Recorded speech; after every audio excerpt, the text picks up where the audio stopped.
Hey, what's up, guys? Hello, so Football Talk here, back for week 3 of a divisional draft breakdown series.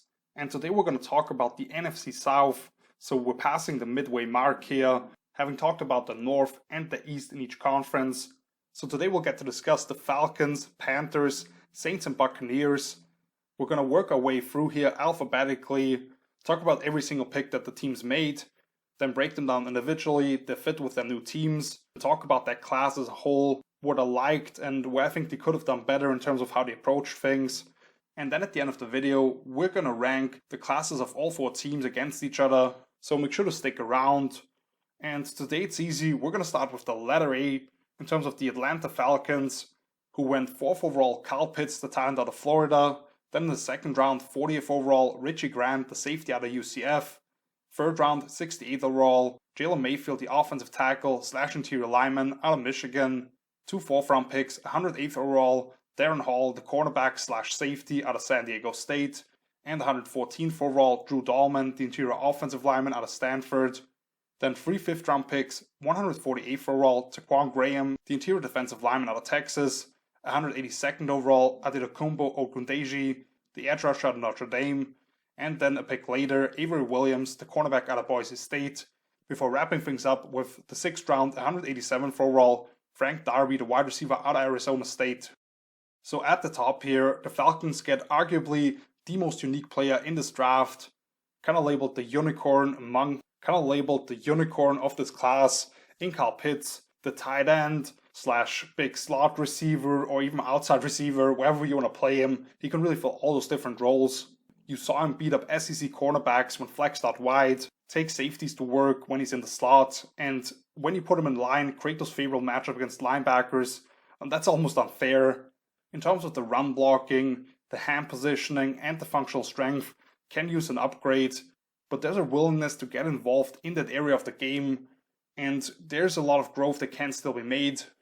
Has that ability to win as a skilled route runner, whether it's setting up V-releases on a slant route against the corner's face, or putting safeties on an island with head fakes and upgrading separation that way, but also then down the field, his ability to win at the catch point, elevate over defenders, and bring the ball in with the biggest wingspan at like 85.5 inches that we've seen from any wide receiver or tight end in the last 2 decades. Like, he's such a dynamic pass catcher, and with the whole Julio Jones situation, him saying that he's out of there, that was reported a day before I'm actually recording this video. So Pitts, I wouldn't rule out that they actually just put him at X receiver year 1 if he has a bit of trouble being that inline player.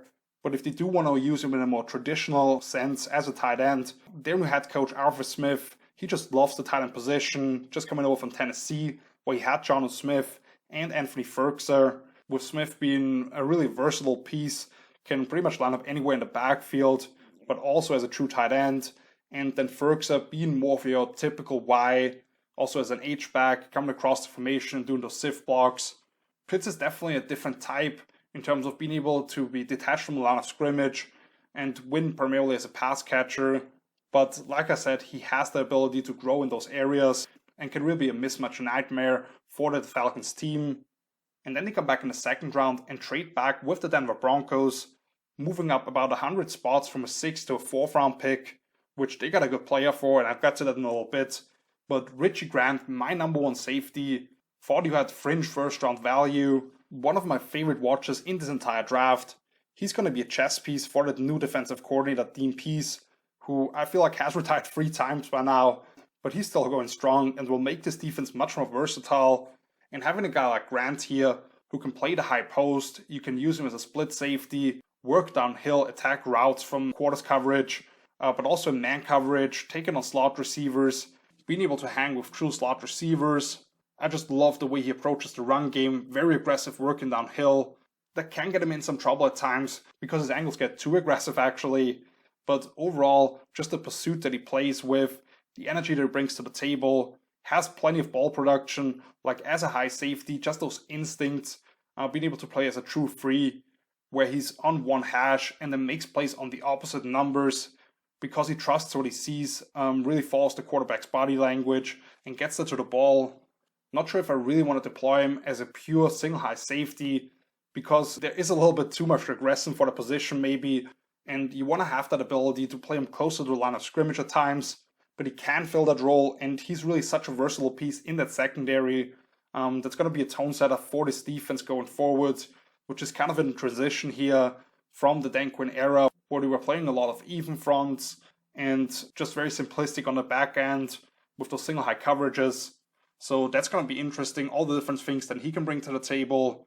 And then at the top of the third round, Jalen Mayfield, the offensive tackle out of Michigan, and I evaluated him as an offensive tackle. A lot of people had him playing inside, and with the way it looks, Jake Matthews and Caleb McGarry, if they want to keep those two guys on the outside, Mayfield, I believe, can play right tackle, because a lot of people were talking about how his foot quickness and athleticism may not be good enough for the edge, and he was probably dropping in this process after bad testing at his pro day, but I think he could be an upgrade at right tackle.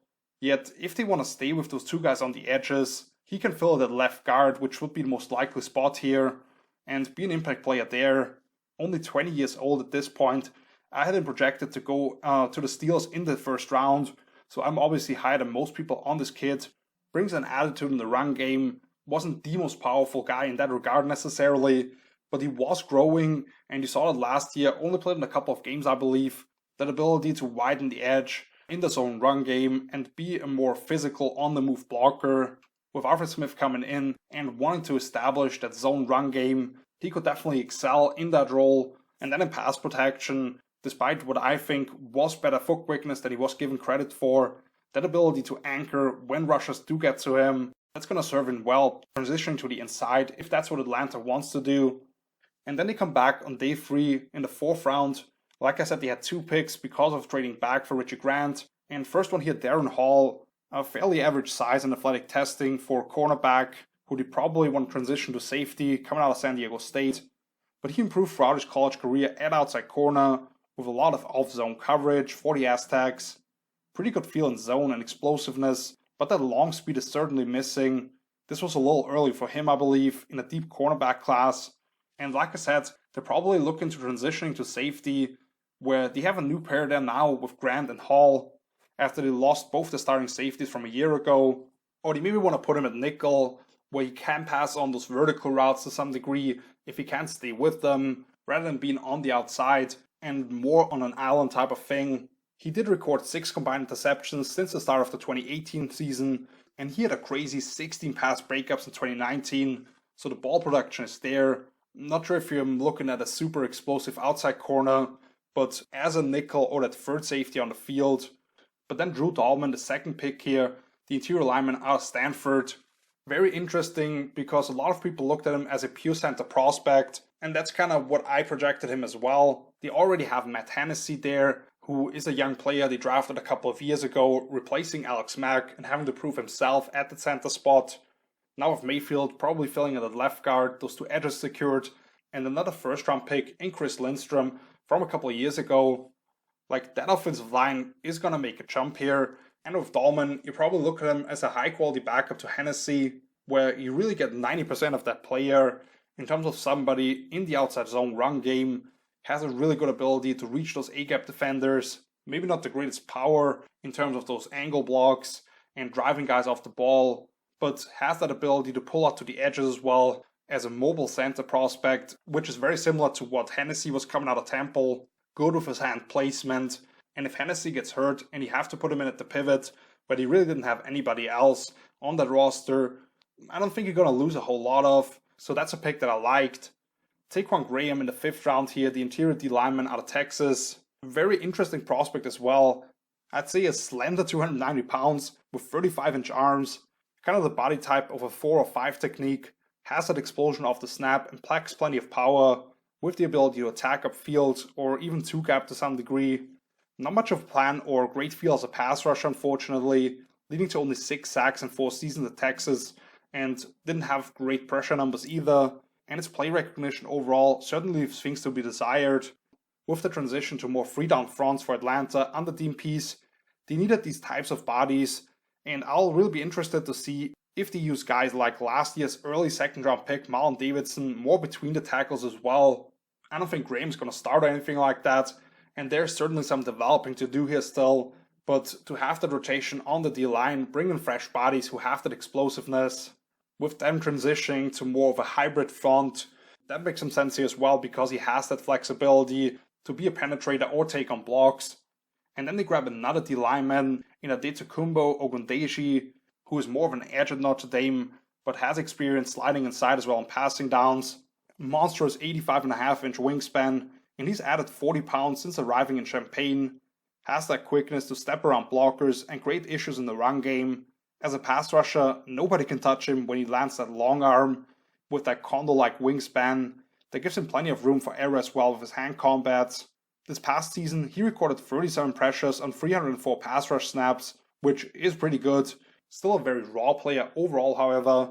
Doesn't really show the greatest ability to read pass sets and string moves together, with a pretty limited rush arsenal overall, I believe. The length advantage was a big reason for many of his wins, especially when lining up over guards. And he's going to have to prove that he can win in different ways, become a more effective player on passing downs. But like I said, another one of those tweener bodies that piece likes, where you can line him out on the edge on base downs and he can take on blocks. I don't think you're ever going to see him dropping backwards, but then can also slide inside and create some mismatches. Like, he has some desirable athletic qualities. You just really have a long way to go here still for him to be a more complete player. And then with the 3rd, 5th round picks here, Avery Williams, the cornerback out of Boise State, he may only be 5'8", 190 pounds, but Williams was a really productive player for the Broncos, recording 4 career interceptions and 19 passes broken up, to go with 5 fumbles forced.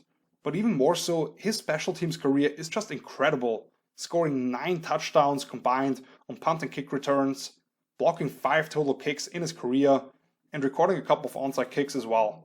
Defensively, he has the speed to carry routes vertically and the click and close ability to make plays from off coverage, while routinely crossing the line of scrimmage as an aggressive edge set in the run game. With his minuscule wingspan, however, he isn't able to reach around receivers and get the ball out a lot of times, and his size is even an issue in the slot. Like at 5'8", that's kind of fringe for any defensive player.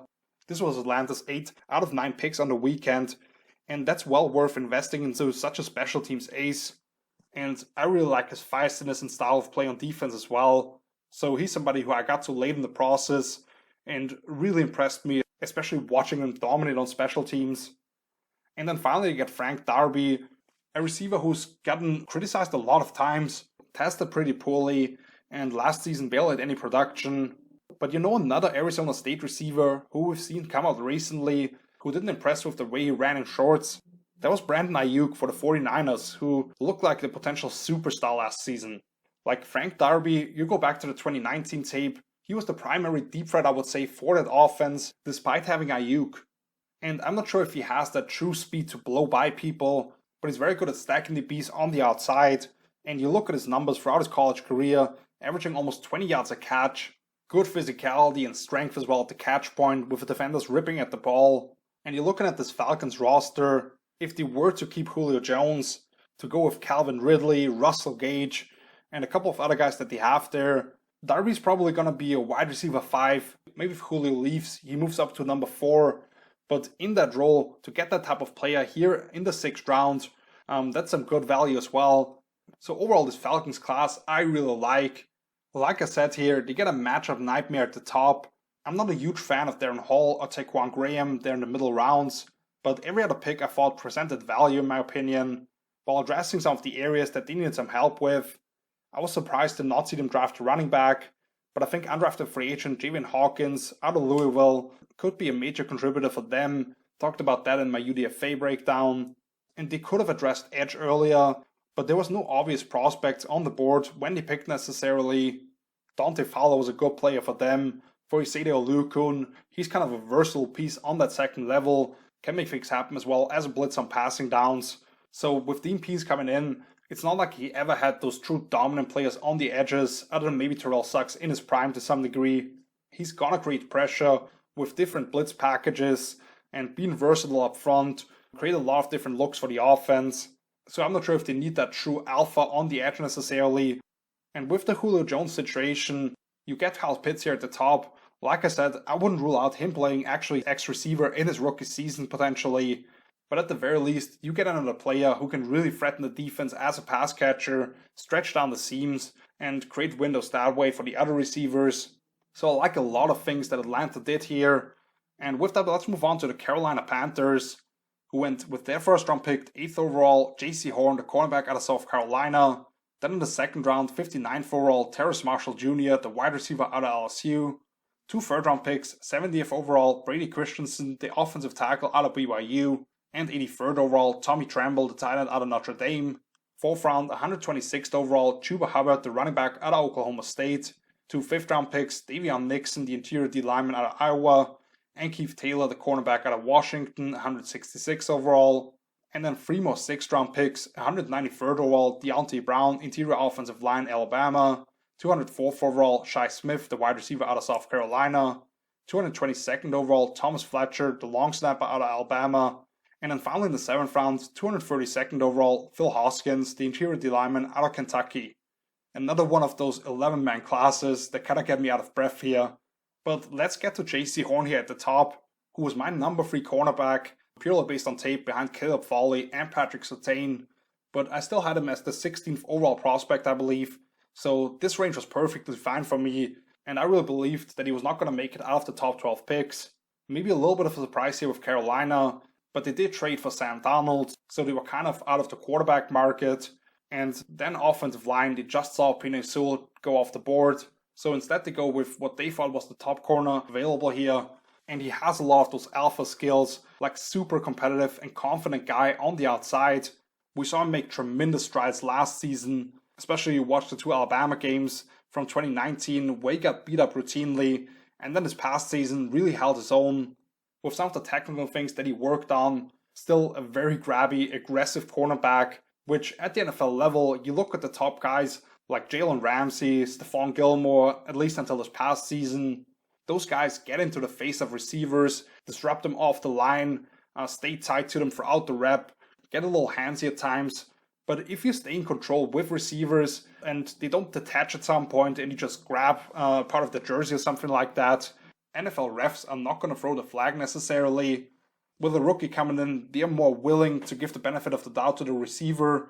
But Horn is one of those guys, has the attitude to take out number 1 receivers. With them losing James Bradbury in free agency a couple of years ago, and Dante Jackson being really more of your field side number 2 corner, now you get that aggressive number 1 corner. You watch the Auburn game, that's kind of what made him famous. Going up against Seth Williams, who was known as this big jump ball type of receiver. And Williams did get a catch down the field on Horn early on, but from that point on, it was shutdown time. Like Horn visibly frustrated the big wide receiver, who was kind of overrated for the most part anyway, but Horn really took him off his game, and he can do that to a lot of receivers. If there was an area on defense that they needed to address, it was the secondary, and getting Horn there, moving everybody else down one spot basically, that gives you some flexibility, and in the long run can really upgrade you, especially in the NFC South, where depending on the whole Julio Jones situation, you could be facing him as an X receiver. Then you have Mike Evans, Michael Thomas, who does get moved in the slot quite a bit, but still plays that X role when he is on the outside a fair amount. A little bit surprising, but when you look at it, it makes some sense here. And then in the second round, they trade back twice, basically pick up a 4th and a 6th round pick in the process, and still get my number 6 overall wide receiver in Terrace Marshall Jr. out of LSU, the other guy from the Tigers here, to go with Jamar Chase. And Marshall presents a very intriguing skill set, was more of the outside Z receiver in 2019 when they had Chase and Justin Jefferson, and then this past season he took over the Jefferson role as that big slot receiver, where he really excelled. I think in 7 games, averaged over 100 yards per game, ran in the high 4.3s, low 4.4s at his pro day, despite being that big-bodied receiver, won like 80% of his contested catch situations this past season. So he's going to be somebody who brings a lot of value at the catch point.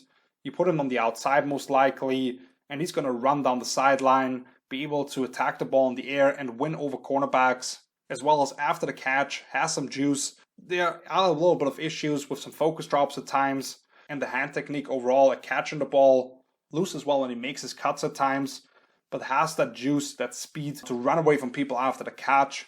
So you add him there with DJ Moore and Robbie Anderson. He can play that big slot, like I said, for Joe Brady, who was his offensive coordinator at LSU. They also brought in David Moore this offseason, but Marshall has a much higher ceiling than that guy. And like I said, you can play him at Z, you can play him at X, you can play him in the slot, bring some versatility to that receiving corp, and only is going to take it to the next level here. With Sam Darnold coming in, has now basically 4 legitimate receivers that he can put out on the field as they spread the defense out. And then they come back in the 3rd round, pick 2 guys who are going to play closer to the ball on offense, in Brady Christensen, the offensive tackle out of BYU, who was one of the most technically sound, advanced offensive tackles in this draft. Maybe doesn't have those sky-high athletic tools, although at his pro day, he had some really good testing, surprised a lot of people, and that's why I thought he might actually go higher, because on tape you saw somebody who was pro-ready and maybe didn't have that upside like some other guys do, but with the testing that he had, thought he could go higher. But you get him here in the 3rd round, you can plug in him at left tackle right away over Greg Little, who was a 2nd round pick for you a year ago. Now you have him and Taylor Moton as your bookends, and on the inside, they still have some figuring out to do, but he picked another guy late in the 6th round who I like quite a bit. So with Christensen, you get somebody in the run game, has that ability to reach edge defenders, get his ball carrier out to the edges, really good with angles, working up to the 2nd level. And as a pass protector, like I said, just very technically sound, not extending his arms too early, read rushes, and counter what they are doing. So to get him here, an instant starter on the blind side, that's some really good value. And then they come back and get Tommy Tremble, the talent out of Notre Dame, who is a very versatile blocker, played with plenty of fullback actually at Notre Dame, just leading up the hole. But you can also deploy him as an H-back, working across the formation sift blocks, and then off that, sneak into the flats, be somebody who can really make things happen after the catch. Didn't get a lot of chances to actually get involved as a pass catcher at Notre Dame, but a lot of that was due to his versatility and the coaches using him in a lot of different ways. But you watch him in the run game, the way he gets after defenders, the joy that he has from driving people off the spot and creating big lanes for Christian McCaffrey going forward. And then the upside as a pass catcher, maybe not your prototypical Y, but has the ability to be flexed out wide. You see that natural sink in his hips as a route runner, create separation that way, has plenty of room to grow and just show out in that regard. And you get somebody who's going to boost that run game instantly. Before on day 3, they get Chuba Hubbard here, the running back out of Oklahoma State, where there's a funny story about Matt Rule's wife calling him, saying that Hubbard is still on the board after he really wrecked Baylor on a couple of occasions when they played him. Somebody was looked at as a potential 1st round pick coming into 2020 that was kind of banged up and didn't live up to his explosive usual standard that he saw the year before when he was leading the nation in rushing yards. But I think if he's back to full health, has that explosiveness, that home run ability at the running back position, maybe not the most diverse rushing attack at Oklahoma State with a ton of inside and outside zone, where he can really press the front side and then cut back in one fluid motion, get downhill where he's really tough to stop because he has that burst front side where for the defender, if he doesn't scrape enough and just kind of catches him from the side, it doesn't really slow down that way. And then on the backside, if your linebacker isn't in position, can rip off big plays that way. Wasn't involved much as a pass catcher, especially down the field. You saw him run off some guys on wheel routes, but mostly just screens and quick dump offs. But has some pretty good tape as a pass protector with the way he positions himself, how he strikes upwards and slows down rushers. He's somebody who can play on all 3 downs. And he's not going to be on the field a ton with Christian McCaffrey coming back. But with what we saw last year, with McCaffrey getting hurt, you just don't have that type of workhorse back in the NFL anymore. And they're going to have to realize that as well in Carolina, where that number 2 running back is going to be on the field more than the 5% that it was in 2019 when McCaffrey had that monster season. And I think Hubbard is going to step right into that role now with Mike Davis gone and headed to Atlanta. And then in the 5th round, Davion Nixon, the D-tackle out of Iowa, somebody who at one point was looked at as a potential top 50 pick. And I still think he has the upside to be that type of player. With him, it's just the inconsistencies that he has shown on a snap-to-snap basis, where he can dominate as a penetrator in the run game on one snap, and then kind of get driven off the ball because he gets off the ball too high and doesn't really land his hands, or gets caught off balance by a combo block. But when you look at the Panthers depth chart, with Brian Burns really developing into a star, and Yetur Gross-Matos, the second round pick from a year ago, being this developmental defensive end on the other side. You have Derek Brown, who was your top 10 pick last year, who's really going to own the inside. Now you get a Nixon, and you don't really have that true free technique, so I could easily see him starting year one if he does show in camp that he can be a consistent player, and you allow him just to be a penetrator in the B gap, unleash that athletic upside. When passing downs, if he lands those hands right, can really provide some pressure, also working through a guard, has the power to do that. And at the very worst, you get somebody who you can move into the rotation. The snaps that he is in there can really play all out and make some impact plays for you. I believe to get him here in the 5th round, that's a major steal. Had him almost 100 picks high on my personal rankings, because I believe you can get him to be a more consistent, more well-rounded player overall.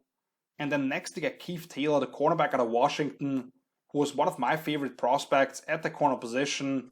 Really long, kind of gangly frame, not a ton of ball protection, and that's probably why he went this late.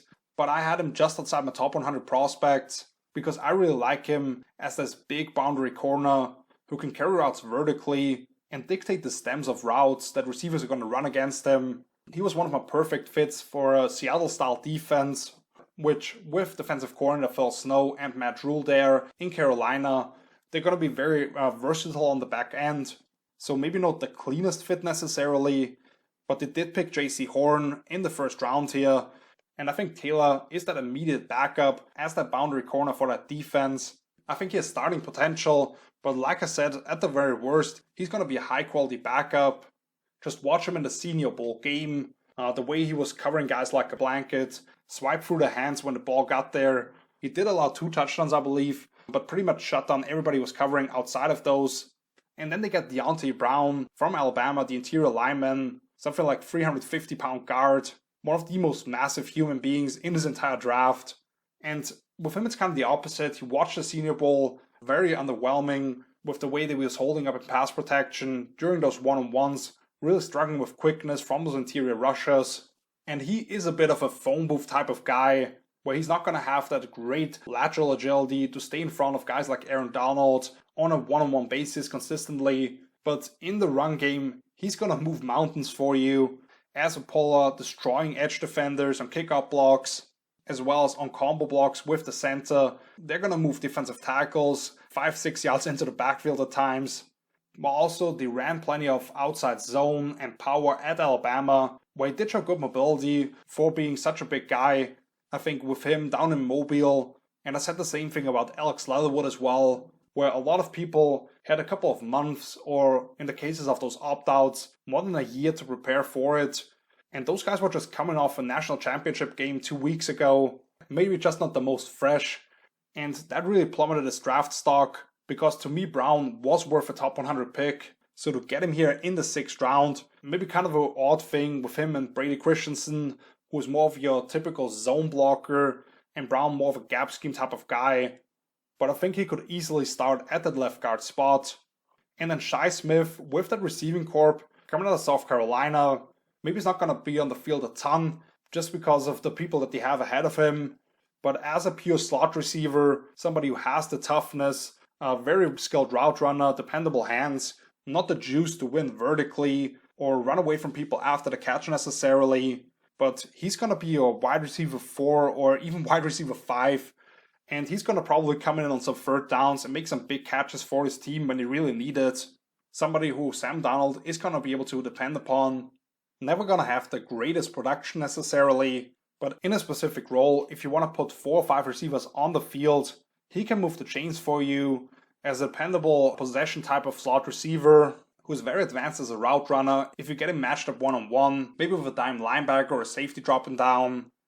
Then they go back to Alabama and get the long snapper Thomas Fletcher, who was awarded the no idea what the name is for the best long snapper in the country. So with them trading down as much as it did, I'm perfectly fine with that. Had another long snap drafted in one of my recent episodes, also in the 6th round a little later, which I didn't love as much, but with the picks that they acquired here in Carolina, I'm fine with it. And then in the 7th round, they get Phil Hoskins, the interior D lineman out of Kentucky, who is another very interesting player. 6'4", a good 300 pounds, a lot of 4-eye alignment at Kentucky, and has that slashing style of play that also fits for an even front as a B-gap penetrator, even though he has a bit of a wide build for it. Had some solid testing. I already talked a little bit about this when I was looking at Davion Nixon, who I said could be a steal and a starting free technique for this team. Other than Daquan Jones, Carolina doesn't really have anybody else on that roster that fills that role. Hoskins collected 7.5 tackles for loss, 4 sacks and an interception over the last 2 years combined. Flashes an impressive spin move to counter on passing downs, and you saw him move to the nose quite a bit on those downs, did a lot of those widened rushes out to the edges, so that didn't mold itself to the greatest production all the time, but he has some skills in that regard, even though his run defense needs some work in terms of the consistency. But another one of those guys who you can just rotate through on the D-line and have those guys really give you all-out effort. So I like this quite a bit. And I'm a big fan of this Carolina draft class overall. After an all-defense draft a year ago, the Panthers spent that 8th overall pick on the quarterback with the most upside that didn't have any injury concerns.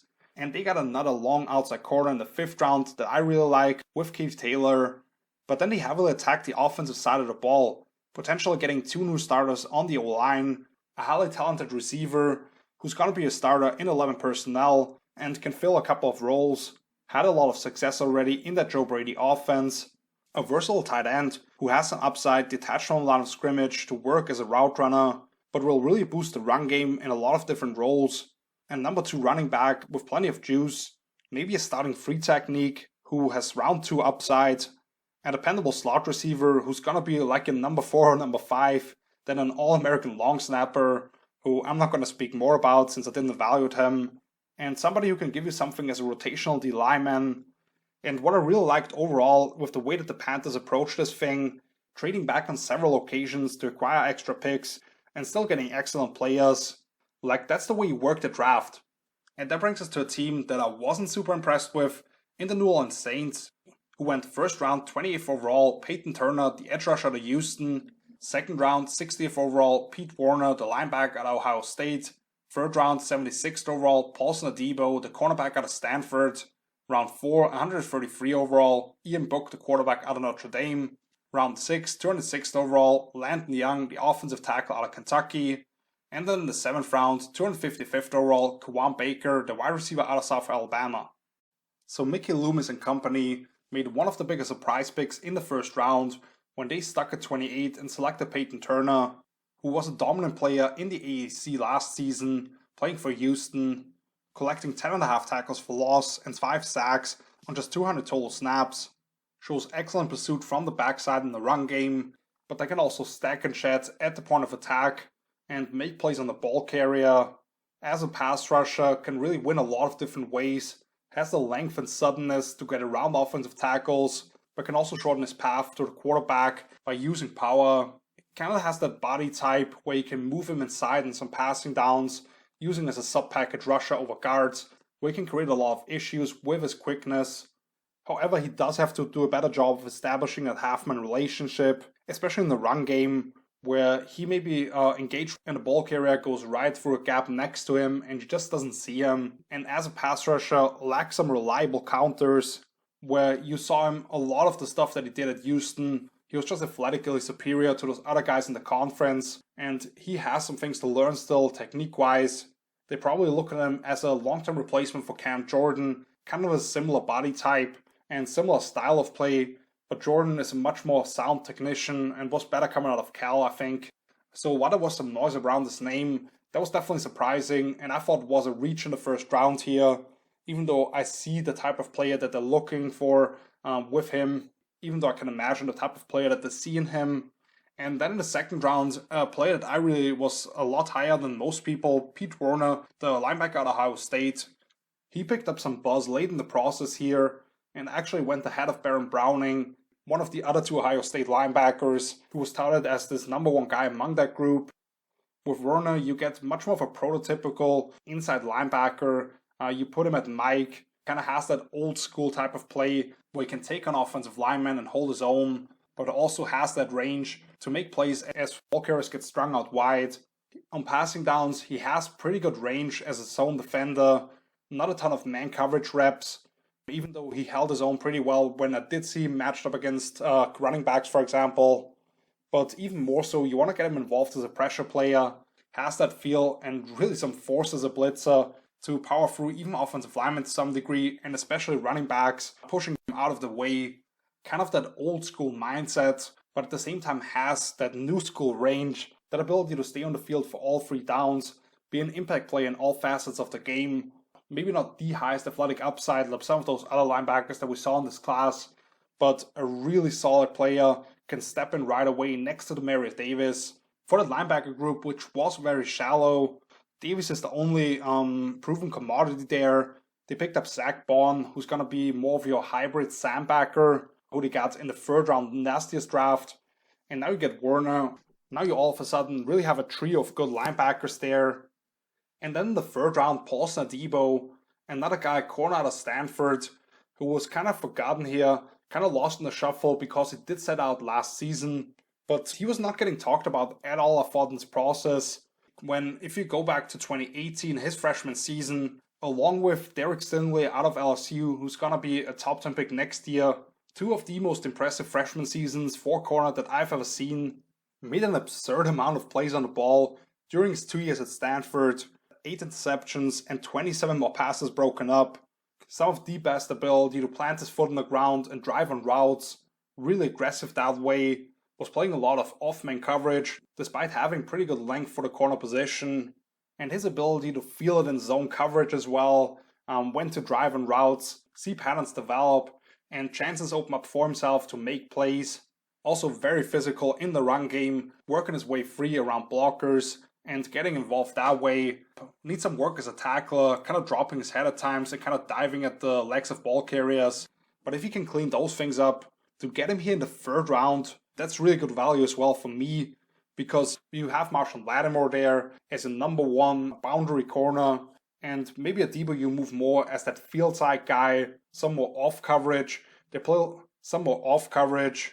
Dennis Allen will still want to play plenty of man. He's somebody has the playmaking ability in zone, but more than can hold his own in man coverage. The only issue when you go back to the 2019 season, you saw a lot of teams take advantage of the tendency that he has to really be aggressive and breaking on routes with some double moves. So he's going to have to be more dependable in that regard when he faces those. But overall, to get him here in the 3rd round, just because people kind of forgot about him, he wasn't really talked about.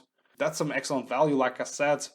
And then was the pick that I just didn't like at all. Ian Book here in the 4th round, the quarterback out of Notre Dame. I'm not saying he's a bad player. Like, he was one of the most accomplished quarterbacks in college football. Has been a quality starter for the Irish for 3 years, I believe it was. Good ability to move around the pocket, work his way through progressions, and be accurate with the football in the underneath areas especially. But he's somebody who I just look at as a pure backup. Doesn't have any arm talent that really pops off the screen when you watch his tape. Not going to test the defense vertically a whole lot. Kind of in the Drew Brees mold as this undersized pocket passer who's really smart and competitive, willing his team to some victories, but he doesn't have the physical tools to do it at the next level necessarily, I believe.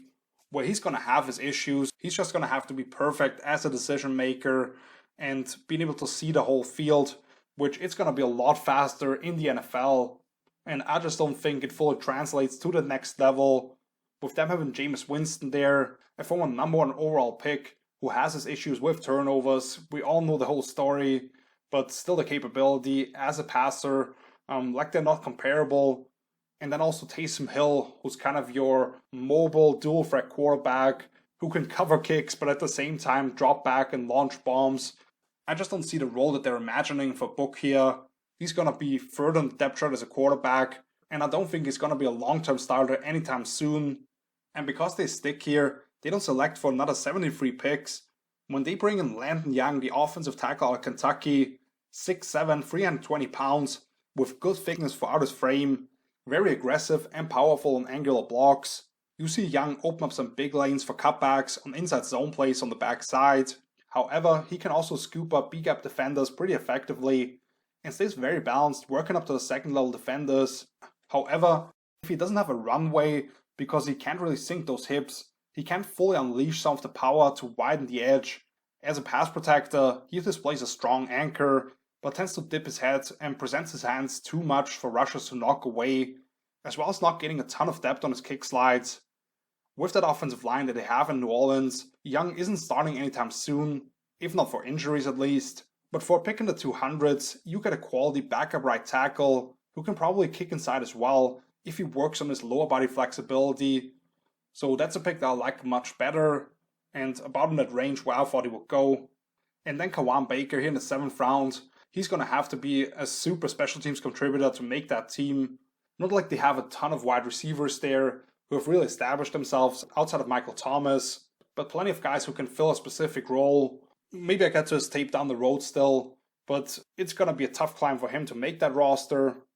So for the class as a whole, the 2 picks that I really can't get on board with, Turner in the 1st here, some really intriguing developmental traits, but more of a day 2 pick in my opinion. And then Ian Book, I just don't see what they imagine him to be on that roster. If you flip Pete Warner and Paulson Adebo, they are right at value for me, and Young in that range is pretty good. But just the way they approach this thing with the 4th round pick in Ian Book, that's exactly where they could have easily moved back, acquire some more of those mid to late round picks, and add prospects that can help you potentially get out of some of those tight cap situations that you will have down the road, where I still have no idea how they actually make it work every year. But even if you don't have Drew Brees, you're going to have to pay some quarterback at some point, and unless Ian Book all of a sudden emerges as a franchise guy in that spot, or even trading back and getting a couple of guys who can help out with that low salary and have a role on that roster, I think there could have been better ways to attack this thing. And that brings us to a final team here, the reigning Super Bowl champs, Tampa Bay Buccaneers, who went 1st round, 32nd overall, Joe Tryon, the edge rusher out of Washington, 2nd round, 64th overall, Kyle Trask, the quarterback out of Florida, 3rd round, 95th overall, Robert Hainsey, the offensive tackle / interior offensive lineman of Notre Dame. Then in the 4th round, 129th overall, Jalen Darden, the wide receiver out of North Texas. 5th round, 176th overall, KJ Britt, the linebacker out of Auburn. And then 2 of the final 10 picks of the entire draft, Chris Wilcox, the cornerback out of BYU.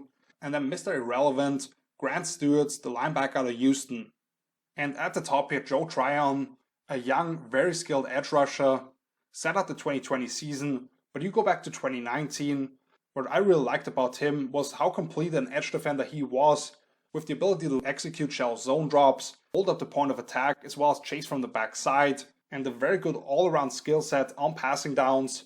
Like, there's plenty of things that he can get better as really a one-year starter, in terms of the hand placement, always hitting his aiming points on his hand swipes, working off dependable counter maneuvers, but he can win with speed around the edge. He can compress the pocket if he sees tackles set him too softly. He can work on different stunts and twists as a looper back to the inside, and was even used as a quarterback spy at times. Like, there's a lot of things that you can like from him as a complete free for outside linebacker. With Shaq Barrett and Jason Pierre-Paul there, he's not going to be a starter unless one of those guys is hurt this year.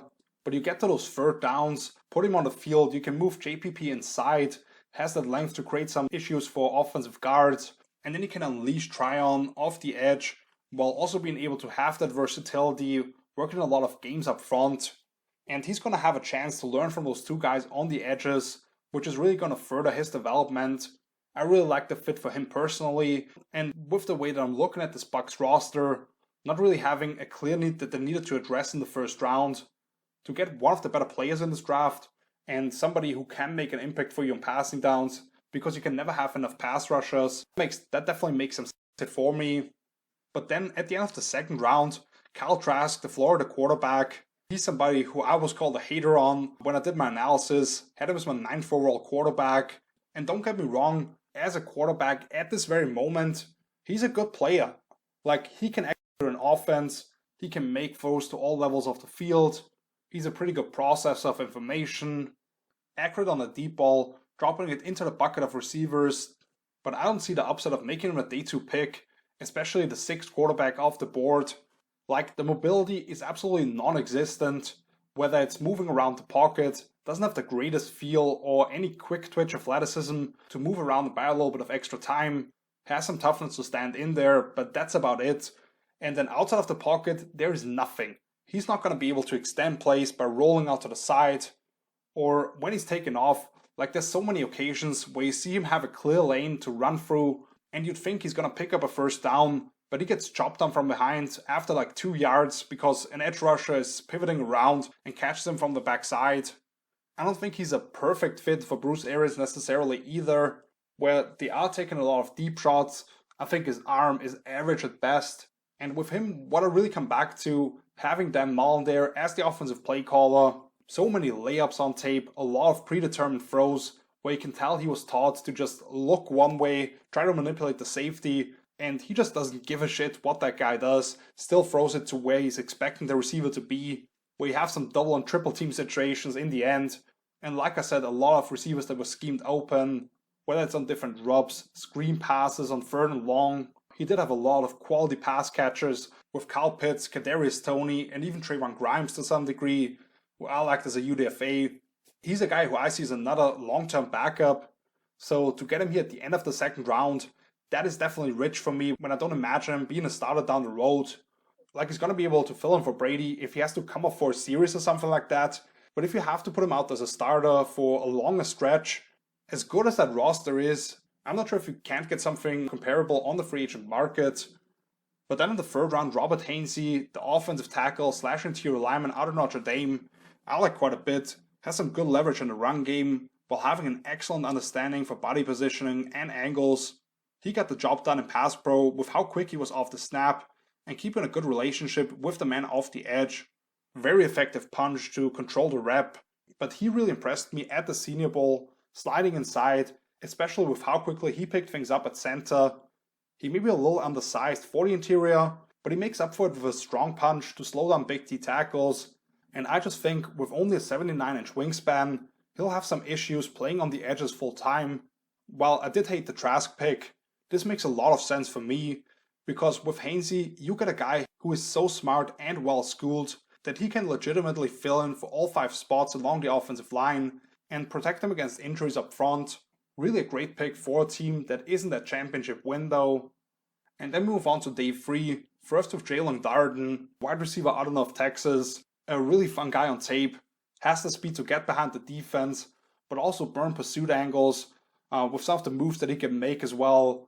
After catching a screen pass, just a little 1-2 step, and then take off where defender's not going to be able to stick with him.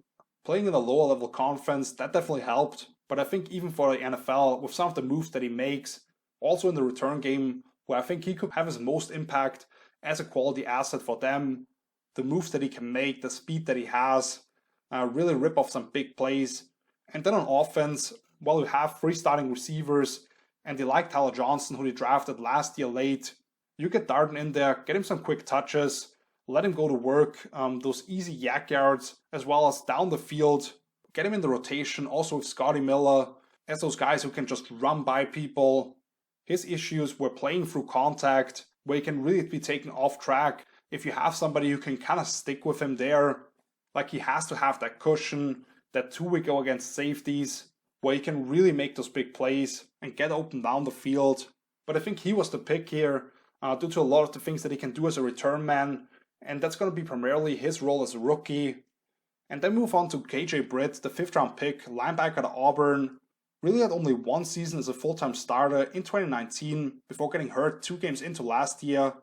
At 240 pounds, Britt shows a quick trigger to come downhill in the run game and bring some thump when he meets the ball carrier in the hole. He doesn't shy away from dropping a shoulder on offensive linemen and working through contact either, but he's just not overly dynamic.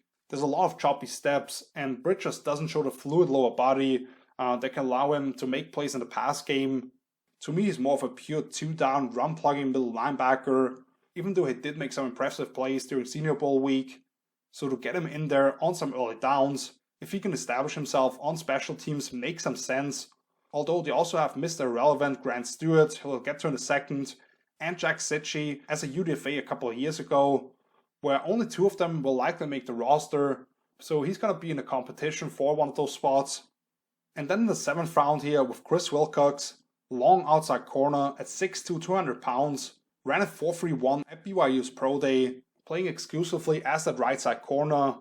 Pretty impressive with his ability to shuffle and stay in position in soft press, to go along with the speed to stay in phase with receivers down the sideline, with the Cougars playing a lot of cover 3, but there's certainly a hitch when he's trying to come forward, allowing easy access on speed outs especially, which I saw a ton of them completed against him, and the ball production is very underwhelming, with no picks and only 8 PBUs since arriving at BYU in 2016. He's looking to actively get involved in the run game, which I like, and he has one of the most impressive stats for a cornerback, not having missed any of his 55 tackling attempts since 2017. The reason he was still available here, despite having the prototype measurements and speed for a boundary corner, is that he basically only played one full season in college, working through several injuries that held him back. But he's somebody with some pretty high upside, and you get him in there another long corner in this young group in the secondary. And then finally, Mr. Irrelevant, Grant Stewart, the linebacker out of Houston, one of the most fun watchers in this entire draft, with the energy that he brings to the table every time he's on the field, doesn't have the thumb to take on offensive linemen and control the inside of the defense, but has some quickness to step around blockers, and how quickly he reads his keys and gets to a spot. He can make some impact plays that way, as well as in coverage, has pretty good feel for it, but the athletic traits aren't really there to see a lot of playing time on defense for that team. But you watch him on special teams, an absolute demon in that facet of the game. On coverage units, his speed to work down the field, blocking punts, be a physical blocker on the return team. Like if they value the special team stuff out of their 4th or 5th linebacker that they're going to carry, Stewart has a clear path to earn that role, because you also watch him at the Senior Bowl, almost blocked a couple of punts in the actual game, which you'll never see, and just the energy, the attitude that he brought to the table, like he's somebody that the coaches will fall in love with, and I actually believe he's going to make that roster. So the class as a whole here for the Bucs, kind of surprising with some of the picks that they made. Some of these picks I didn't love, because they need instant impact guys in this win now mode, and outside of injuries, none of these guys will be in the running for a starting spot, outside of maybe Hainsey at right guard, and just a trash pick at the end of the 2nd round. If Tom Brady gets hurt, you're screwed anyway, as good as that roster may be, and it's not like he has the high ceiling traits for a developmental player. I personally looked at guys like Jamie Newman out of Wake Forest and Felipe Franks out of Arkansas, who both went undrafted, that would make some sense for Bruce Arians' style of play, as those guys who can sit behind Brady on the bench and become more consistent players, but have the tools to impressive deep passers. And it's not like the Bucs have any real needs, but they could have certainly gotten somebody with that 64th pick that can help out that team more right now. And with that, let's quickly rank the classes of these 4 teams in the NFC South. At the top here, I'm going with the Carolina Panthers. Just really like the way that they approach this whole thing, trading back on several occasions and still getting high quality players. Like they could potentially have 5 new starters out of this class, and at the very worst, some really good rotational role players. Then you have the Falcons, who I talked about running back and edge. They didn't really address in this draft, which I thought were some needs for them, but they attacked all the other areas that they could have used some improvements on, and really got quality picks throughout this whole draft, including some of my personal favorites. The Bucs are at number 3, like I just talked about. Not sure how much better they got right away here, so maybe not the approach that I expected, but they did add some depth, and with them bringing back basically every single starter from a year ago, I'm not sure if there were a ton of guys who could have really stepped on the field for them right away anyway. And then at number 4, the New Orleans Saints, another one of those classes that to me was very questionable, with Peyton Turner and Ian Book. Those 2 picks just way too high for me in my opinion. Like the 2 guys that they picked up on day 2, but it's not like they traded back for some of the players that they wanted and acquired some picks that they really need for a roster. It's going to create some cap issues down the road, and it should have already bitten them before. But they're going to be an interesting team, still tied for the most primetime games I believe this year, despite not having Drew Brees. So we're really going to see either Jameis Winston or Taysom Hill, what they can do with this team going forward. Do they have to kind of regroup after this year? And that's going to be an interesting thing to watch. And with that, let's wrap things up. Thank you so much for watching. If you enjoyed this video, please leave a like, subscribe to the channel, share with a couple of football crazy friends that you may have. As I've discussed before, we're now past the midway mark here, having talked about the North and East in each conference. And on Friday, we're going to get to the AFC South as well. Before next week, we're going to look at the West. I also put out a list of my favorite games on the NFL schedule last week, so make sure to check that out. Link for that is down below in the description, and so are all my social media handles, which are also on the screen right now. Make sure to follow me to stay up to date with all my content, and just some of the random things that may come to my mind. I'll see you guys on Friday. So until then, see you later. Peace.